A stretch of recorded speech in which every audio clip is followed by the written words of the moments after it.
Hi, today I wanted to talk about something that's probably going on in many people's mind today, and that's defeating fear. Right now is 5769, the month of Adar. About 2 days in 2 days from now, we're gonna have the holiday of Purim. So, one of the things I wanted to talk about is defeating fear. What's going on in the world today? I'm sure many people have a tendency to be more frightened, and I wanted to give a way that they can look at it to help them through it. So one of the things I'd like to talk about is a prayer that we say at the end of Shacharis, the morning prayer. It's in Uvat Zion. It is towards the end of the Shacharis prayer, and it goes something like this. I'm going to read it in English, and then I'll read it in Hebrew. It starts off like this. Blessed is the man who trusts in Hashem, then will Hashem be his security. And so that says, Baruch hagaver asher yavtach b'Hashem v'haya Hashem mivtaho. Okay, so one of the commentators that talk about this is the Chudashia Harim. He was related to the Sfas Emes, a very great man. And he says this, and this is coming from this commentary that I got. It's coming from the Archel Siddur, and it comes like this. He says, "Who trusts in Hashem?" Says, in direct proportion to the extent that someone trusts in Hashem, trusts in God, God will be his security. So basically, what he's saying is this: to the extent of which that you trust Hashem, that you place your trust in Hashem, Hashem is going to be your security. Now, we understand that Hashem goes by Hashgacha Pratis. Hashem controls everything, and Hashem is guiding everything. But to the extent at which you trust in Hashem, that Hashgacha Pratis grows and grows on an individual. So, for one example, you have to understand this. The more you understand and believe the words of the Torah, the words of the Chachamim, the sages, the more you really delve into Torah and believe in the words, the closer you get to Hashem, and the closer you have emunah and betachon in Hashem, faith and trust in Hashem, and to that extent, Hashem is protecting you and guiding you. One of the examples that we say in Pirkei Avos is, everything the Almighty does is for the good, or gums latova. Right? That means that everything Hashem does is for the good. The more you repeat this phrase over and over again, the more you say to yourself, okay, this is true, everything the Almighty does is for the good, and everything the Almighty does is for the good, Hashem and you bond together. You bond closer and closer, and more things happen to you on a positive way. More blessings come into your life. See, Hashem is always blessing you and always taking care of you. But the more you connect to Him, the more you relate to Him, the less suffering you're going to have to go through, and the more blessings will come into your life.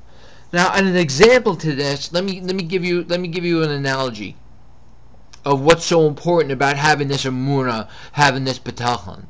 Let's say in one example you're in the stock market and you have $10 million.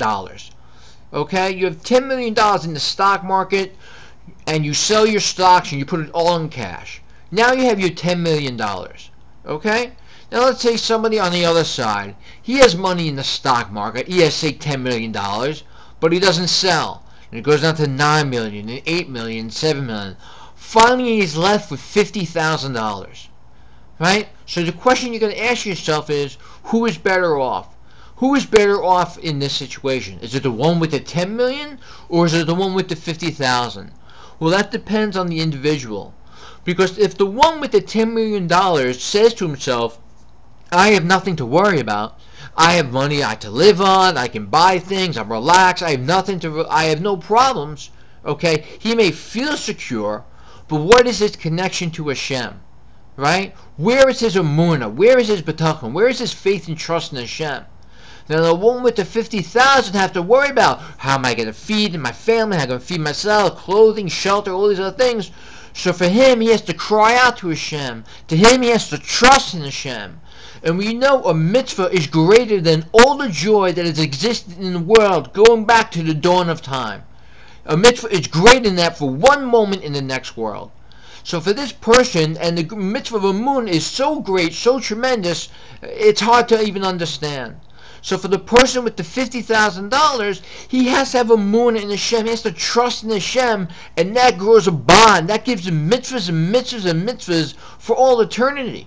Yet the person with the $10 million, if he does it wisely and he trusts in Hashem too as well, wonderful.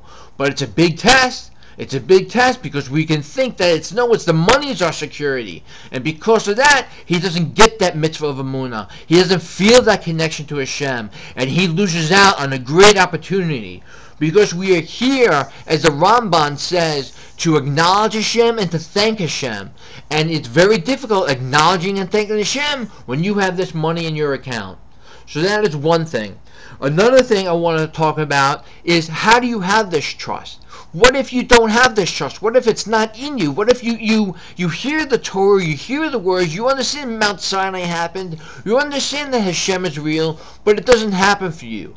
Well, let me tell you something. The Ramchal, Rabbi Chaim Moshe Lazato, in the Path of the Just, Mashir Shasharim, says that the outside affects the inside.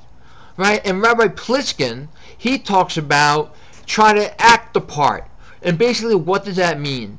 If you are afraid, if you have a fear in yourself, right? If you're afraid of something, act that you're not afraid. Play the part. Play the role of an actor. Act like you're not afraid. And in time, by playing this role, you will become less afraid. You will become that person. You don't have to have no fear at that moment, but just pretend that you don't have that fear and act that part like an actor. Well, so too, when you have trying to have trust in Hashem, if you're not sure, if you're wavering, if you're in doubt, play the part. Act the part that you're trusting Hashem. They say if you do things for the wrong, even if you do things for the wrong reason, they'll turn out to be you're doing for the right reason. So even if you can't trust in Hashem fully because you really truly believe in Him, trust Him because you don't want suffering. Trust Him because you want to try your best to get closer to Him. Trust Him as best as you can and act the part. Totally act the part and get into it, and you will eventually do it and you will believe in it. Trust the words of the sages, trust the words of the Torah, and you will not have fear anymore. And you will trust Hashem, and it is within every Yid, it is within every Jew to do this. We all in our shamas, we all come from Hashem, we have a spark in Hashem in each and every one of us, and by connecting to Hashem and talking to Hashem on a regular basis, we will form this trust. It's not just the 3 times in a day when we go to shul that we talk to Hashem, but on a regular basis. Talk to Him like you'll talk to yourself, of encouraging yourself to speak to somebody or to do a good job, and you talk to yourself. Instead of aiming that talk to yourself, aim it to Hashem. Talk to Hashem. Think about Hashem, and by doing that, your bond will increase, you will grow and grow, and it will be a wonderful experience for you. Kol Tuv, have a wonderful Purim.